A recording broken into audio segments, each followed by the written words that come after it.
আইয়ুমা ইমরাতিন মাতাত,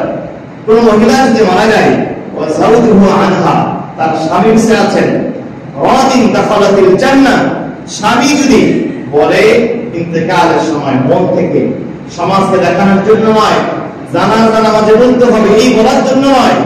তিনি একনিষ্ঠ মন থেকে যদি বলেন আমার স্ত্রীর উপরে আমি সন্তুষ্ট ছিলাম, আমার স্ত্রী আমি তার উপর পুরোপুরি সন্তুষ্ট, রাসূলের হাদিস হলো ওই স্ত্রী আল্লাহ তাকে জান্নাত দান করবে। এখন আপনারা যারা এখানে স্বামী হিসেবে আছেন, কয়েকজন স্বামী মুখে হাত দিয়ে বলেন তো হুজুর আমার বউয়ের আচরণ আমি সন্তুষ্ট? শতকরা ৯৫ থেকে ৯৯ জন স্বামী আপনারা অনেকে সরল লজ্জা করবেন হুজুর আমার বউ খুব ভালো, কিন্তু যখন দুইজনের ঘরের মধ্যে থাকে তখন ওখানে মানে কি যুদ্ধটা শুরু হয়